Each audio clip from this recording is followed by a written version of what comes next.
Hey guys, and welcome back to Raid Chat, and this is going to be the second episode. Today I will be covering two bosses, the first of which being Norushen, and the second is the Sha of Pride.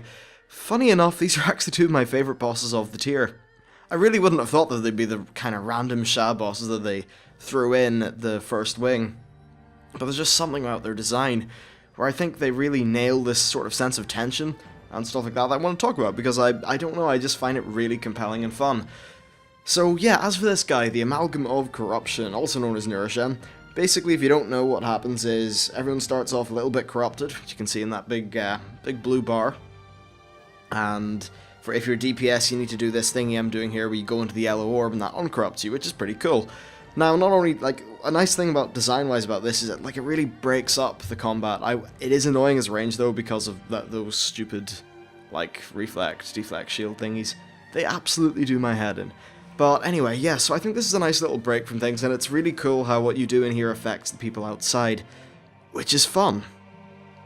Another nice and sort of compelling part of this is the way that your guild, or your group, deals with these, like the order, and well, I just derp out so badly there, attacking it from the front, but like the ordering that your group deals with these really does have a noticeable effect on your performance. Like, there's times everyone could be doing 20% more damage, but because you time things wrong, or people go in the wrong order, you all fail. So that's one thing. I also like the way that there's quite a lot of things going on the outside. There's loads of target switching between the two different ads. That big blind hatred thing is fun, although I do have a little bit of a horror story with it. There was this one attempt where all four of the pulls that I did, or not the pulls, there's one night where basically all four of the times where I went into the purple thing, or the yellow thing, to go into the test zone. Every time I did that, right, for this night of attempts on this boss, and we got him down within by the fourth one, I think, it spawned me out right on top of a blind hatred, and I nearly died, which was a little bit shitty. So yeah, that's the thing. Actually, something also, like, I noticed our guild wasn't doing that well, is those small lads, what they do is they shoot a buff at the boss, and if you stand in between, then the boss doesn't get the buff, which is great, but we don't do that because we're good. So yeah, that's like the main fight. I suppose if you're a tank and a healer, you also have other things, but I think what's interesting about this is you really need to prioritize getting your healers your DPS purified, because then you have enough damage to just blast the boss down at the end phase, which is the really fun bit. So to facilitate that and not make this a video full of dead air, I'm going to skip ahead to whenever the hell our team gets there. Okay, and we're back at the sort of end phase of this fight, and what I think is really cool about this end phase is that every 10% as you're damaging him down, what happens is that he spawns a new big ad, and when these big ads die, they drop a void zone on the floor, and the void zone, when you pick it up, but you need to pick it up or else it'll just wipe the raid with the damage. But whenever you stand in it, what it'll do is it'll give you corruption. And corruption, of course, if you're a DPS, means that you don't do as much damage against the boss. So it adds in this really cool, interesting mechanic of just tension. Because especially towards the end, when the tanks, like, you know, the tanks and the healers are all full up of corruption, and it's like DPS start having to take it, and stuff like that. I just think there's something really compelling, and I guess having a kind of a rushdown phase where the game devolves into, holy fuck, we need to kill this right now if we're going to get our shiny loot, I just think that's really cool. Another nice thing about this fight is, and this is actually quite old footage, it's about 2 weeks I'd say, I've been sitting on it for quite a while, my DPS, now the weird thing is, it says I'm doing 189k, I think my best parse in this was about 215, 218, but what's weird is I'm very sure that when I'm in the test phase, it doesn't count up the other people's DPS, which is why the rest of the raid looks like they're doing bad DPS. Don't worry, they're not, because we did get him killed. So right now we're near to the very end, and the cool thing is we're actually here with, well, we're near the end with a minute to spare. There were earlier attempts when we didn't have as refined a structure where we were killing this guy.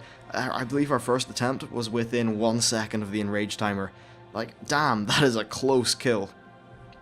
So anyway, that's good old Norushen. Let's hop over to the Sha of Pride, who I think's actually another really well-designed boss. Okay, and we're back at the good old Sha of Pride. He's a pretty cool guy. Now, unfortunately, I did start the footage a little bit quickly, but whatever. I was silly at the time.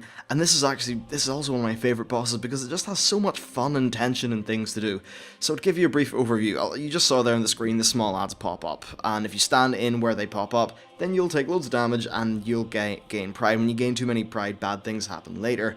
So you don't want to do that. And the nice thing about this is that you only have about 2 seconds to get away from them, which means that it's a bit of a kind of kick in the arse, I suppose, which is nice in the fight. It does keep you awake, but it also just, well, I know there's something fun about it. Now, this next thing you just saw is the prison. What I really like about the prison, by the way, our tanks decided to go to the wrong one, nearly get me killed. But what's nice about the prison is there's something really gratifying about running into those big blue arcs and freeing people from the prison and being teleported around the place. Right now you'll see I'm bigger than everyone else and I have a buff. It's called Gift of the Titans. Now oddly enough, I had Gift of the Titans for the vast majority of this, no, not the vast, about half the fight. Usually it selects about 4 people and stays on them the whole fight. It did that to everyone else that got it apart from me. It just disappeared off me, which was kind of shitty. As you can see, its damage buff was serving me quite well at the time. In terms of other things, we're not coming up to Swelling Pride for another minute or so, and really, there's not really much to talk about then. Other things, there's an ad that spawns behind us. You've probably seen me deal with that. Honestly, it's not a problem, and it's kind of nice for hunters because we can like chain together some of our pet abilities, and there's something about like using the niche things of your class to help the raid out that just makes you feel really useful and stuff like that. So really, so far this part of the fight, it's kind of solid stuff. You're still sitting there emphasizing doing solid DPS on a boss, and as a DPS, I can say that's really fun. The tanks do have some pretty cool like tank swapping stuff, and they have to free people from the prison, so they still have fun things to do. And then the healers have this dispelling mechanic, depending on if they get Mark of the Titans or not. So there's really something in there for everyone, but I really just love this from a DPS standpoint. You have the little bursts of AoE when the small lads come, you've got the burning on the boss, patchwork style, which is also very fun. So, yeah, it's all pretty good. What am I saying? A fire... Oh, yeah. That was in response to Vent. Don't worry, I'm not being a douche to my guild. That was when we noticed that the Gift of the Titans started not going to me anymore, which was sad, because that's the reason I was at 270k DPS. So anyway, the fight keeps on going, and this one gets interesting when it hits 50%, I think? I'm not sure. No, it's 35, yeah. Because when it hits 35, what happens is Norushen like kills himself. I nearly get myself hurt there by typing to people, but oh well. Keeping on going. Right now, it's at the stage where not many of us actually have that much pride. And you'll see this ability called Swelling Pride, and what it does is it does a different thing based on how much pride you have. So if you have from 0 to 25 or 24, it does nothing. 25 to 49, it just drops a big void zone on the floor. I think 49 or 50 to 75, it makes a projection of yourself and you need to run into it or else everyone gets killed. Honestly, I've never actually seen that happen, so I don't really know what's up with that. And then the next one up from that, it's just like an AoE aura around you, so just run away from people. And then at 100, you're permanently mind controlled, which is lovely. So there you go, Swelling Pride's about to hit in about 3 seconds. That is assuming that in post I managed to sync this video up. And yeah, no one gets it. Oh no, we do. All those void zones. The way that we stack means that everyone has to move out of the void zones or else you'll be so dead.